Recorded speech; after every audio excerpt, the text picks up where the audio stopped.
Well, welcome back, everyone. We have the famous Lindsey Gallagher here with Johnny Appleseed Metro Park, and welcome, Lindsey. Good morning, Chris. All right, we're going to be talking about raptors with a focus on bald eagles, so let's get to it. That's right. Well, the Easter season is upon us this week, and there's a whole bunch of hopping and hatching going on. Yeah. And though I'll admit that my favorite type of egg is of the Cadbury variety. Oh, gross. This time of year, I get ecstatic for eagles. And I'm talking about the bald eagle, our national symbol, which is actually right here in our backyard. So eagles belong to a subset of birds known as raptors. And the name actually means, from the Latin, to seize. So when we see raptors like eagles, hawks, or this owl in action, it's no surprise how they got that name, right? Raptors have three key features in common. They all share these three things. And the first is a very sharp, hooked beak for tearing and ripping flesh.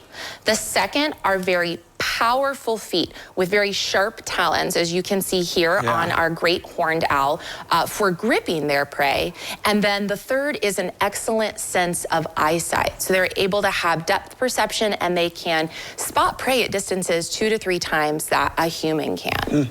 Now, among all of the raptors, bald eagles are some of the largest. They stand about 2 to 3 feet high, and they have wingspans of nearly 8 feet. Wow. They weigh around 6 to 12 pounds, but both adult males and adult female eagles have that really bold, striking coloration that we know. Beautiful, bright white heads and tails, yellow eyes, beaks, and legs, and then beautiful dark brown feathers across the rest of their body. Now, I find that spring is an excellent time to talk about eagles because new eaglets have just been hatched or will be hatching in the coming weeks. Is that what they're called? The eaglets. They're adorable. And these sweet little balls of fuzz. Their story actually begins a little earlier in the fall and the winter with mom and dad, of course.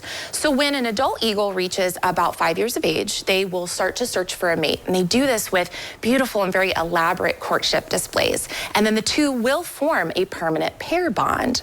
Now, after the engagement comes the house hunt, so to speak. And eagles are very discerning home buyers. So they're highly specific of what they're looking for. They'll choose a location that's close to the water, and they need to look for a really large tree with strong branches that will be able to brace a massive nest. Now, both eagles are involved in the construction process, but researchers noted there's a difference in roles between the male and the female. Typically, male eagles will bring the nesting materials to the construction site, and then the female will place them where she likes them in the construction process. And again, these nests are massive, so an adult human can fit inside them, and we kind of compare them in size to a queen bed. Really? Yes, and one of the largest on record in Florida was about 10 feet wide, 20 feet deep, and it weighed more than a ton. Oh my gosh. They're massive and really something to marvel at. Now, once the nest is constructed, everything else happens super quick. So the female will lay about 1 to 3 eggs a week after mating. Incubation only takes a little over a month. And then within 10 to 12 weeks, these juvenile bald eagles that actually resemble a turkey vulture or a hawk at this point, they don't have that adult coloration, they're going to be fledged and will eventually leave the nest. Now, that rapid rate of growth is fueled by lots of food. And the scientific name for bald eagles tells us that they are white-headed sea eagles or white-headed fish eagles. And fish do comprise most of the diet of a bald eagle. However, at certain times of year or in different habitats, there might not be fish available. And eagles are really opportunists. So it's not uncommon for them to take a small mammal, like the owl is taking the red squirrel here, or even for a bald eagle to eat carrion, which is roadkill.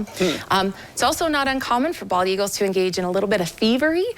So they have been noted specifically to take fish from osprey as well.